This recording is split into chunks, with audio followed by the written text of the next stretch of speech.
Hello and welcome to In the News with myself, Savvy Sapphire. Welcome to a new month and a new week, the 1st of November already. Just a short few weeks before the end of the year. How's everyone doing? How was your weekend? Don't forget, if you want to leave a comment or make any suggestions or ask any questions, please feel free to do that and share that in the comment feed. And don't forget to leave your name as we are streaming live from StreamYard. So don't forget to leave your name so I can say a good morning. So how was your weekend? Was you busy this weekend? Well, I had a relaxing weekend and doing some reflection and some work, but really relaxing. Looking forward to the week ahead. It's my teaching week, so let's get going. There's been many changes in the news of recent. As you know, there was a budget announcement, and last week revealed that the government did consider a stamp duty rise, which would have been announced in last week's budget. The Daily Telegraph has discovered that a report by the Office of Budget Responsibility, the independent financial department that advises the government, considered increasing the stamp duty surcharge from 3% to 4%. The increase was not in fact announced and will not be implemented, at least not yet for now. But page 219 of the OBR report issued after the Chancellor sat down gives the game away. The report, not corrected before it was released, says on page 219 a 3% surcharge on additional property purchases was introduced in April 2016. It has been raised to 4% in this budget.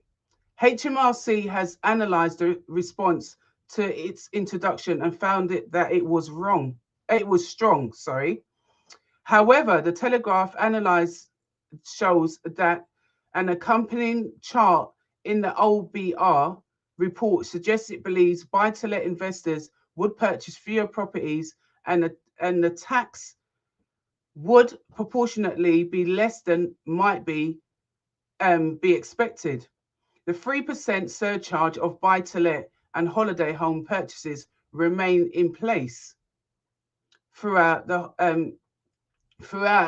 July 2020 to September 2021, during which principal residents enjoyed a varying stamp duty exemptions.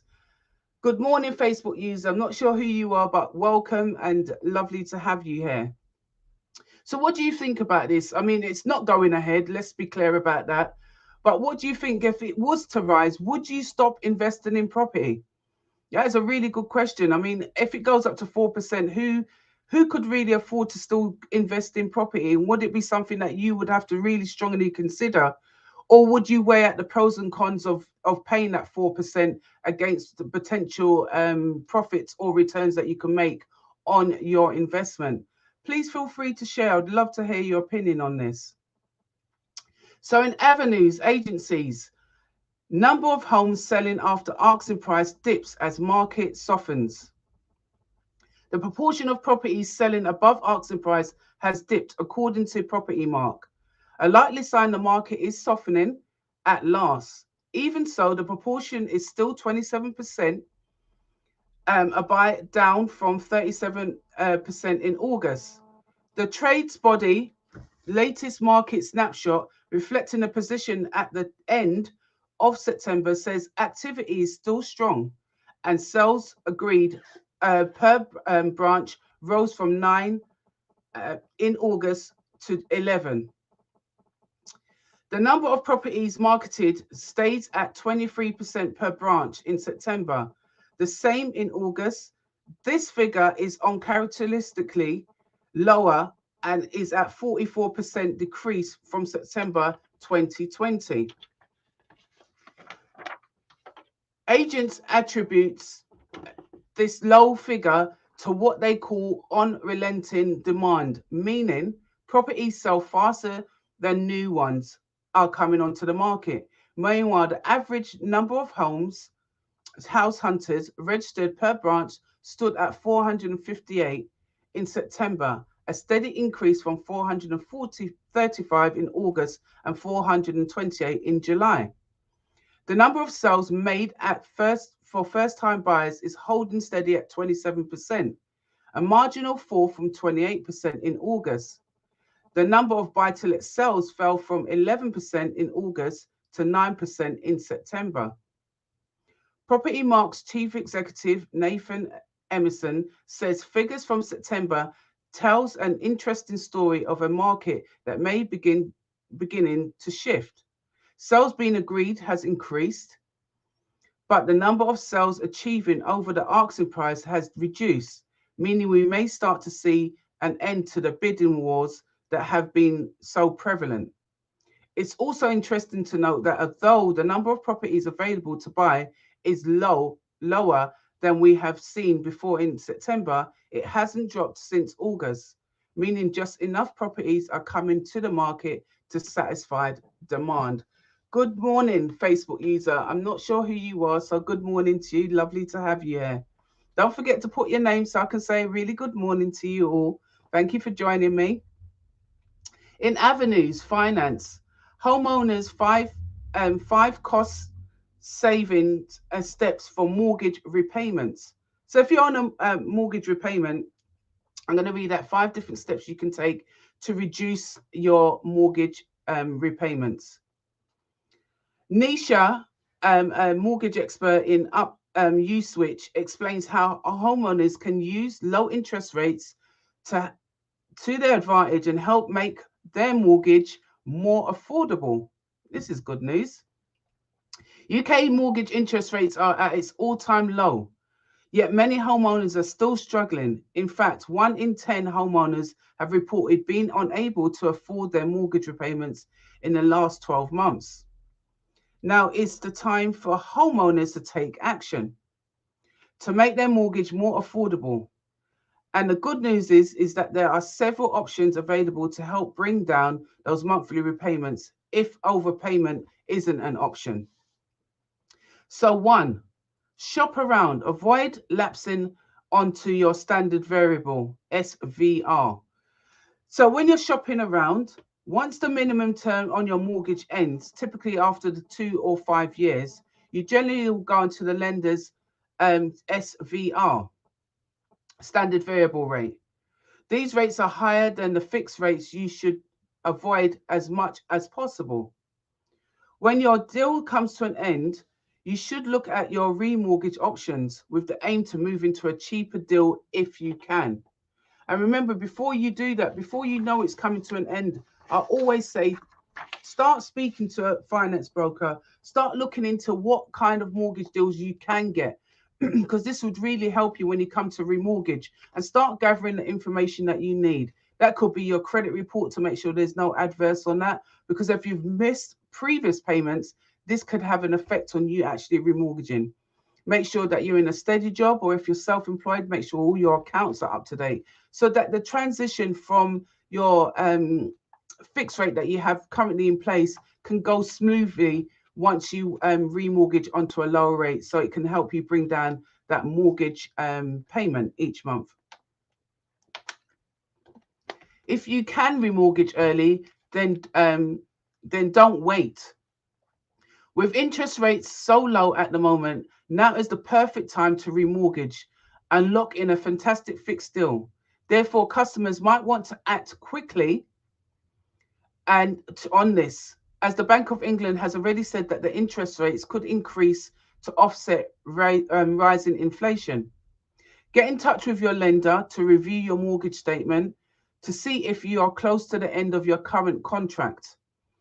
If you're within the 6 months contract, your lender to see if there is any exit or early repayment charges that may occur before securing a remortgage and taking advantage of the low interest rate products before rates rise.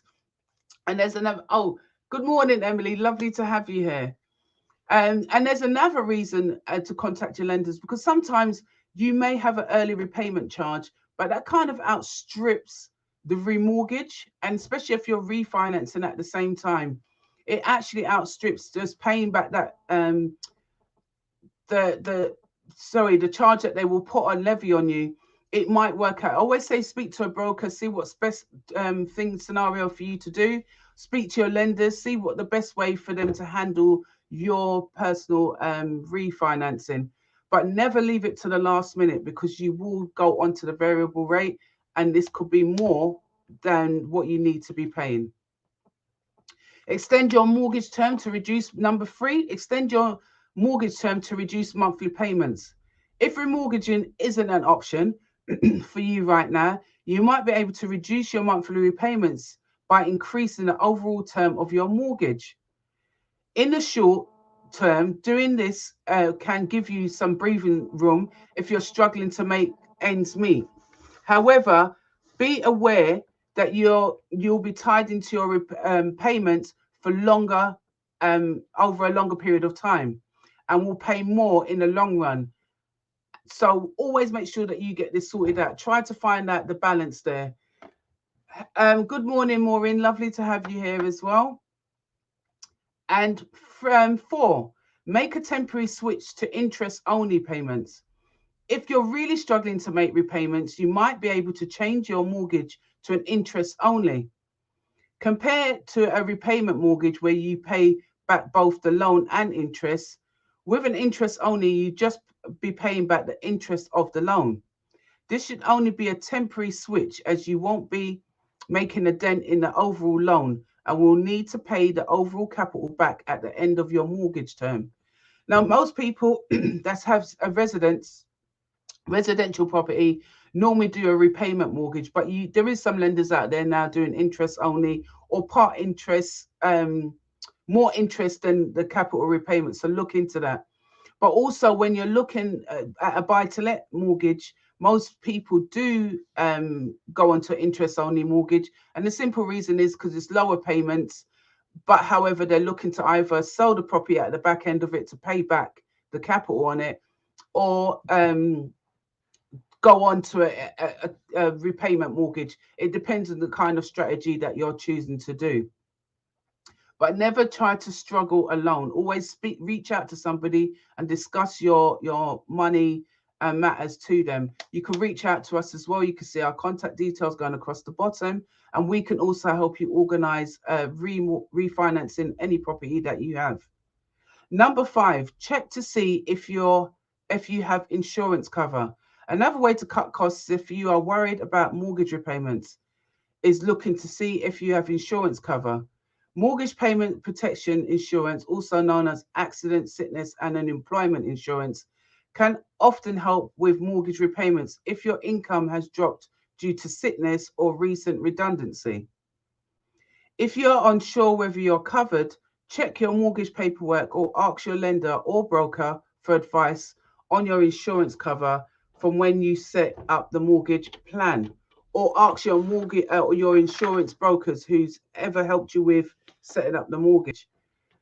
Always look into things that can help you. Always try to set a budget if you can, or just get independent advice on how to set out things, and work out what is important to have in your household and what is not. I done a workshop a couple of weeks ago on knowing what is the minimum that you need to survive on, and also cutting things that is not relevant.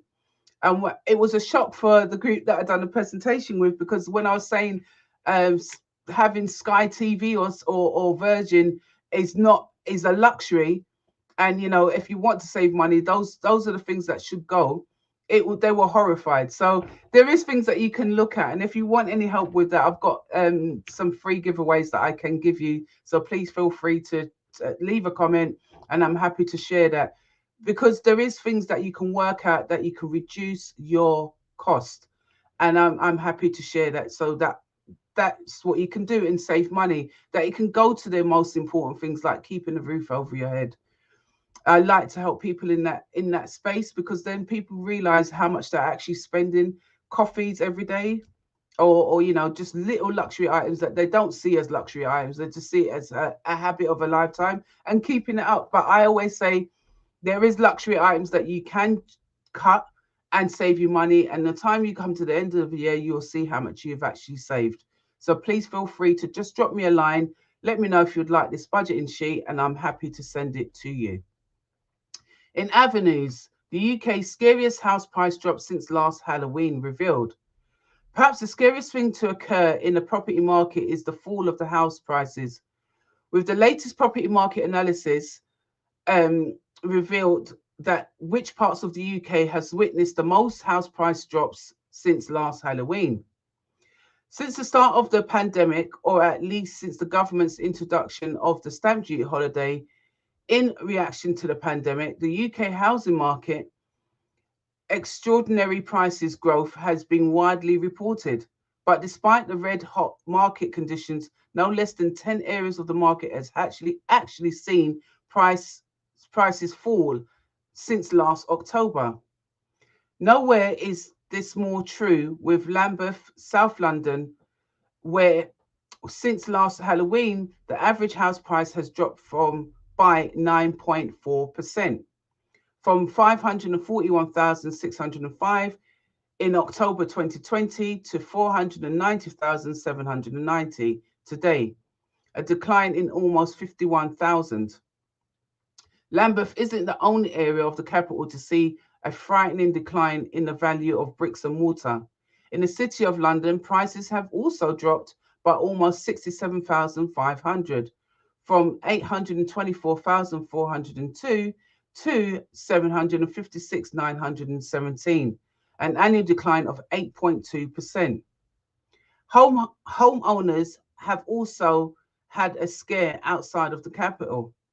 House prices in Reigate and Banstead has fallen 2.7% since last year, with Cotswolds minus 2.4% and North Devon minus 1.6%, almost amongst the biggest declines. Other areas have been seen to a fall, such as Brent in London minus 1.4%, Oxford minus 1.4%, Harrow, London minus 1.1%, and Lewisham, London minus 0.8%. And finally, Epping Forest minus 0.7%. Despite London's dominance on this list, not all of the capital has experienced a deathly price drop since last year. In fact, another one of London's boroughs has seen the UK's biggest price growth during the same period of time. In Hammersmith and Fulham, the average house price now sits at 881,616, having an increase of almost 22% since last year, October.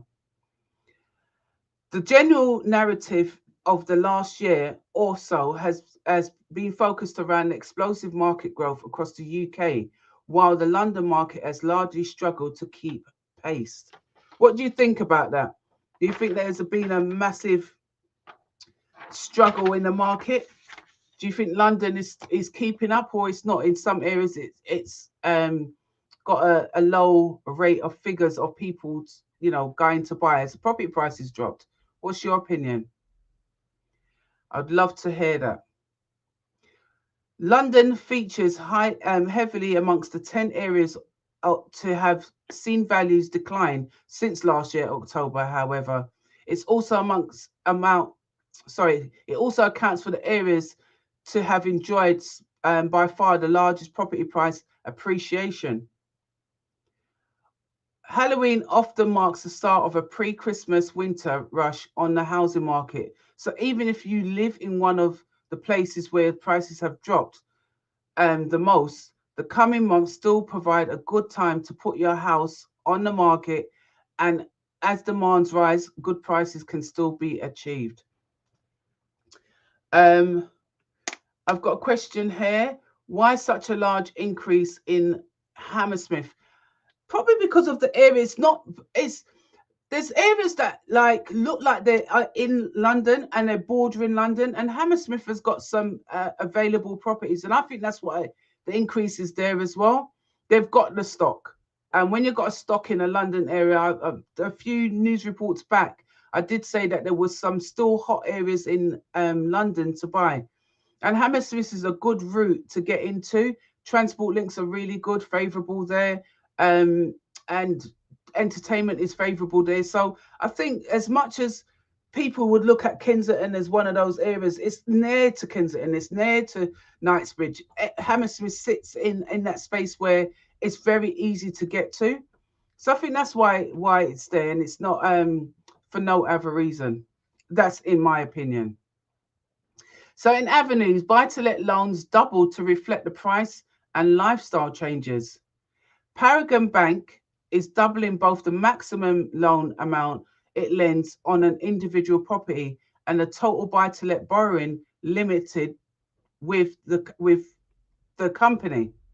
The total amount of portfolio landlords customers can borrow with Paragon across the portfolio has increased from 5 million to 10 million, whilst the maximum loan on any individual property has raised from 2 million to 4 million. In addition, the maximum loan amount has increased across several loans to value bands for both portfolio and non-portfolio landlords. These include 80% loan to value, moving from half a million to 750,000, and 75% loan to value, moving from 750,000 to 1 million. 70% loan to values from 1 million to 1.5, and 65% loan to value from 2 million to 4 million. Paragon has made the changes to further support landlords as they grow their portfolios, whilst also rebalancing them towards larger properties to reflect changing tenant demands. The move also reflects on the growth in the property values over the past year. Paragon defines a portfolio landlord as an individual with 4 or more mortgages, buy-to-let properties.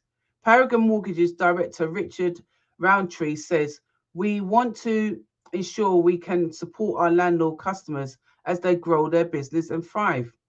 A key element to this is creating the financial headroom to facilitate that growth and giving landlords the confidence that they can add new properties to their portfolio."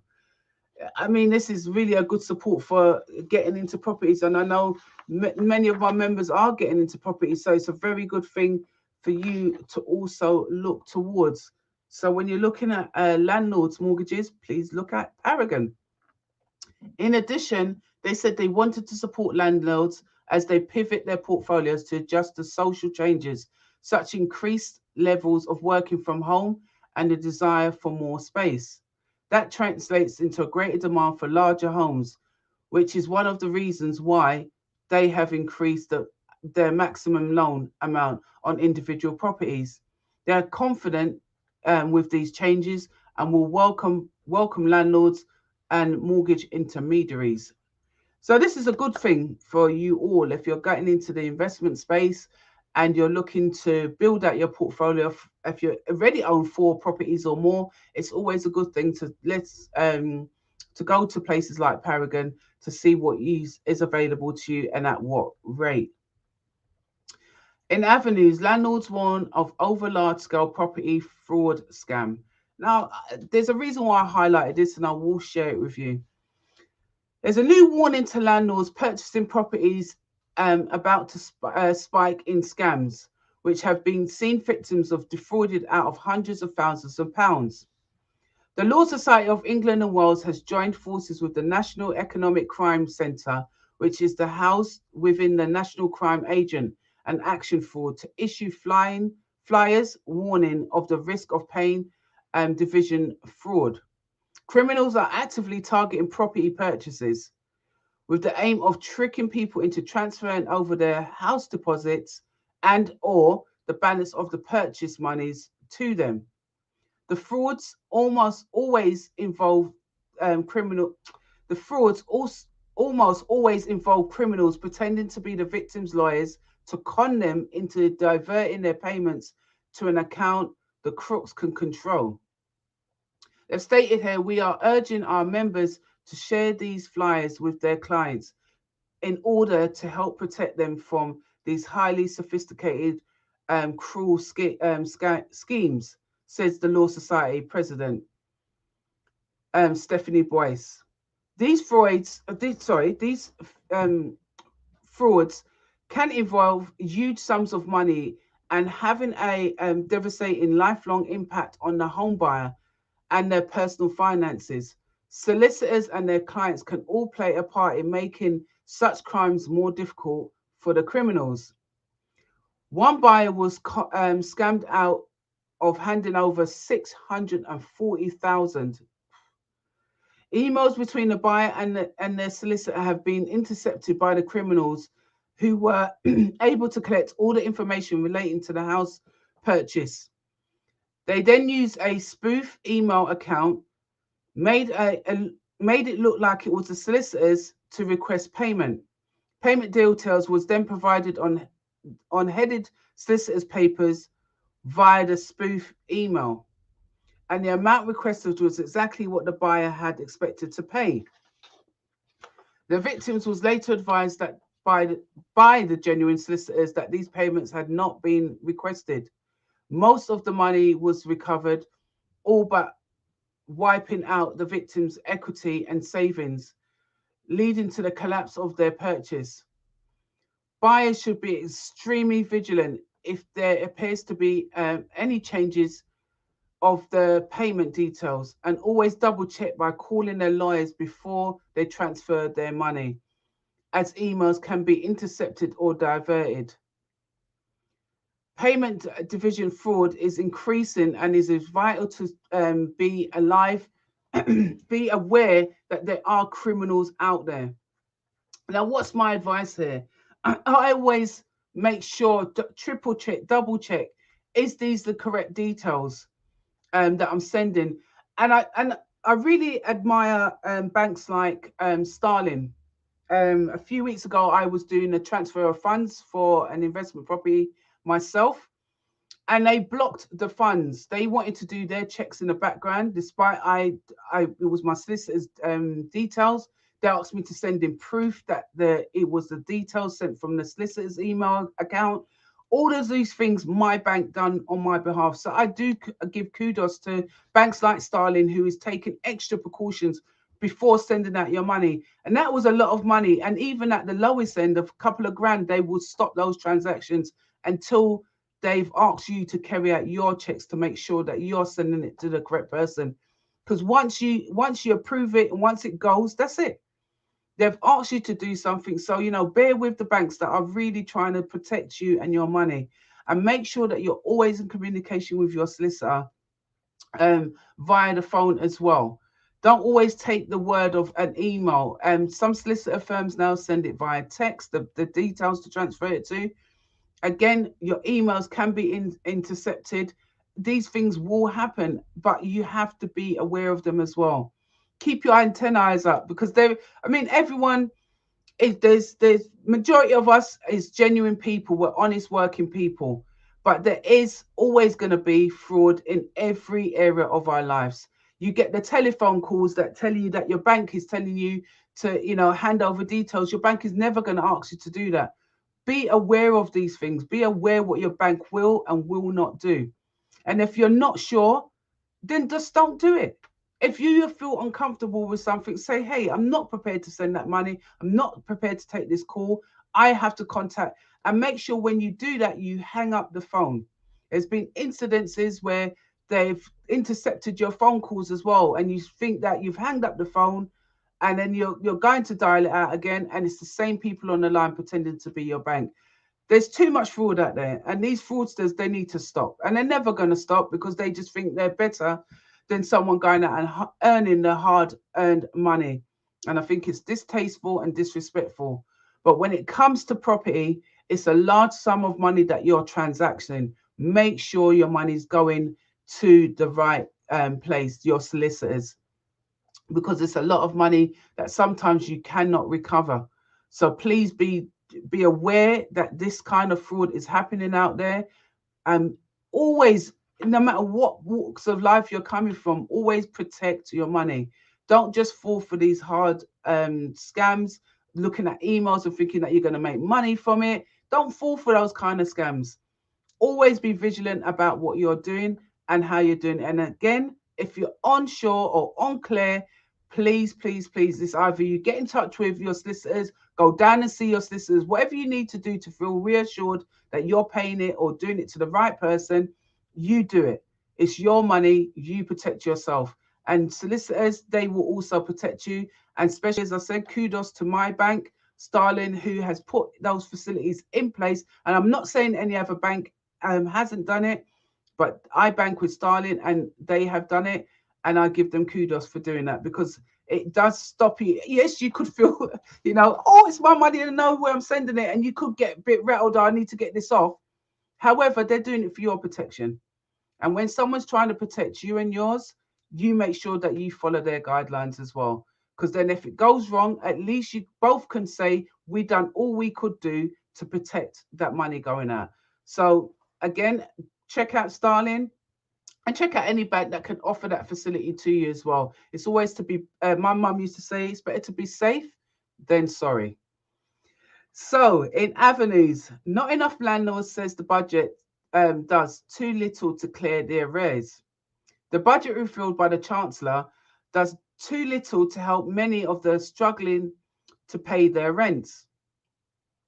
That's the view of the Chief Executive of the National Residential Landlord Association, Ben Beadley. Yesterday, Sadiq Khan, Chancellor, Rich, announced that the universal credit taper would be cut from 63% to 55% from December the 1st in a bid to offset the £20 a week cut to in UC implemented by the government earlier this year. The announcement is welcome news for those private tenants who have struggled to afford their rents throughout the pandemic, despite private rents falling in real terms.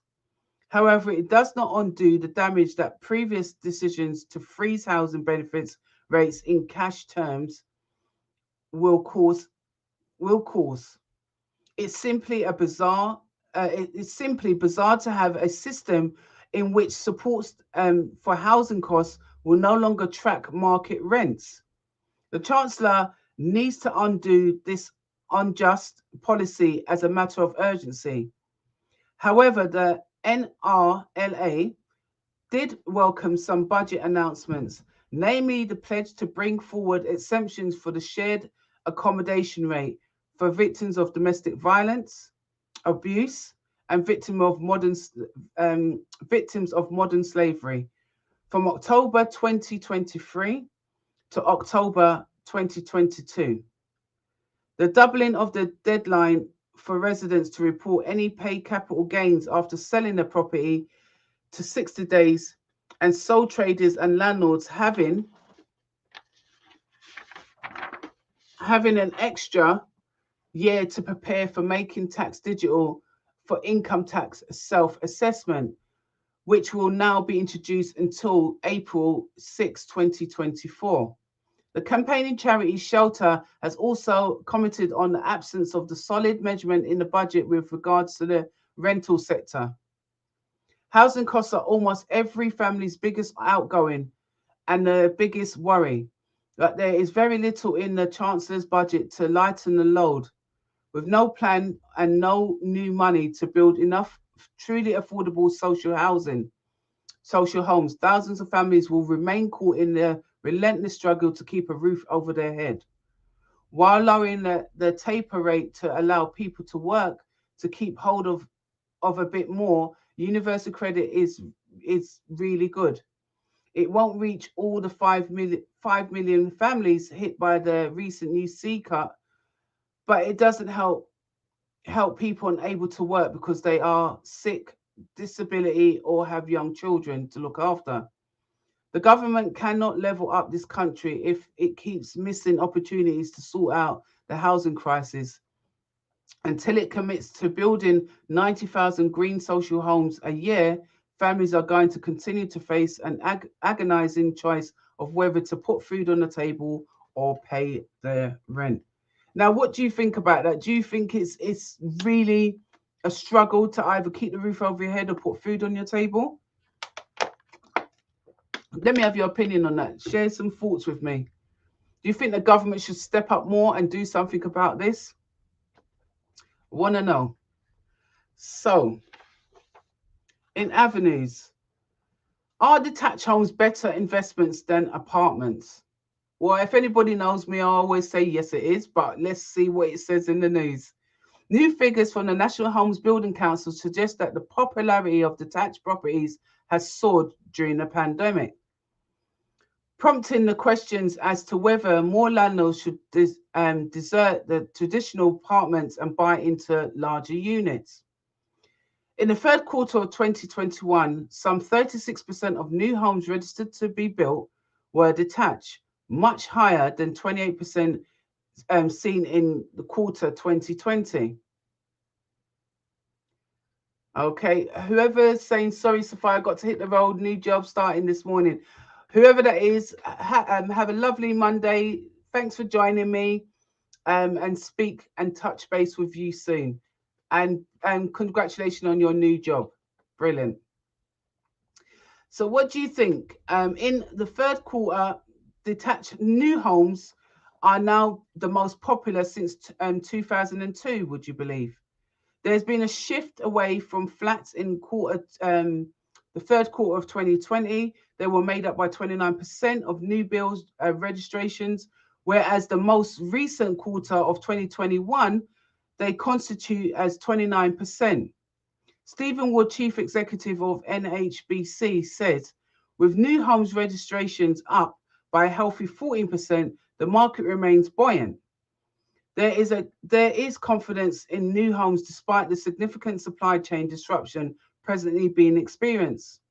Home builders are responding swiftly to the shifts in the consumer demand for detached houses that offer more space. The move away from apartment blocks is affecting London, but this is the only 1/4 data. 10 of the 12 NHBC UK regions says a rise in new homes registration between July and the end of September this year. The highest rise is in the East Midlands of 103%, North East 86%, and Yorkshire and Humberside 63%. By comparison to London's total, fell by 78%. So what do you think? Do you like detached homes? Do you prefer detached homes? I love detached homes and semi-detached or end terraces. I really don't like terraces despite I live in one. And I don't flats is not my investments. I always buy houses rather than I buy flats as well. But what is your preferred investment? Do you prefer investing in flats? Share with me. In avenues, should operators be turning to single family build to rent to increase the value? In this piece, Catherine Rose, managing director, explains by why build to rent BTR operators may want to consider switching to single family BTRs to increase the value of their operations. Professional managed rental housing, or what we now know as single families BTRs, is not a new residential asset class. However, it is definitely at vogue right now, with investors and developers looking to take advantage of the changing dynamics of the housing market and assessing long-term stable growth and return on investments. With the number of people renting on the rise, it continues the housing to house for affordability crisis, greater geographic mobility, and slowly but surely evolving attitudes towards renting in the UK. A growing number of families are looking to rent, are opting for professional managed houses to set up their homes. The UK is also significantly under indexed in the rental housing stock. 7% is available housing, which compares to Europe of 15%. So there's clearly a sustained scope for the market to absorb such products. With many developers and house builders now turning to MMC as a means of constructing low carbon homes quicker without compromising on quality, single family housing can also align with the stability desired for institutional and increasing private capital to invest in projects with robust credentials. Whilst single family BTRs opportunities offer investors the chance to diversify their BTR residential portfolios away from multi-family or box, they must be operated by very differently from the latter in order to maximize return on their investment and annual yields. In a world where strong resident retention and satisfaction is key driver to the net operating income, some residents will always seek to face-to-face interactions. That's why, as an operator, it is important to work with the developers and builders of single-family BTRs to incorporate spaces where the management team can base themselves while on site, allowing them to work with the work and dwell rather than manage remotely. These considerations are just the tip of the iceberg, as many single-family BTRs sites, built to rent, that is, sites, are set for mobilization throughout 2022 and beyond. I expect there to be a disparity on how developers are tackling these issues practically on the ground throughout the design, approach, and operation. So what do you think about that? Do you think they should start looking into single family homes? I really would like to see that. We've got a comment here. Yes, the government should support people struggling with their rent. The impact of the pandemic will take 2 to 3 years to resolve. I actually agree with you on that. My preference is semi and detached properties. Yeah, I absolutely agree with that. I think it is going to take a while for it to really to level out, and we need to be considerate of that as well. So, when you're looking at things like that, you need to really consider what they are doing and why they are doing it. So that brings us to the end of our news this week. In the news with myself, Savvy Sapphire. I've enjoyed reading these news articles. As I said to you, I bring them every week, every Monday at 8 a.m. So please feel free to join in. Please send me questions if you like. I'm happy to read out your questions. I'm even happy to have you on live with me. If you've got any questions and you wanted to jump in, please feel free that you can also do that. What are you up to this week? I hope you're going to be having a fun week or a busy week. Let me know what you're doing this week and how you plan out how you're planning out your week and how you are planning out your work week even. I have lots of meetings this week and I'm looking forward to it because I've actually planned mine, so I know exactly what I'm doing. So enjoy your week, enjoy your day. Thank you for all your comments that you shared with me today. I really appreciate them. And I look forward to sharing more in the news with you next week. Again, if you want to reach out to me, please feel free to book a call with me.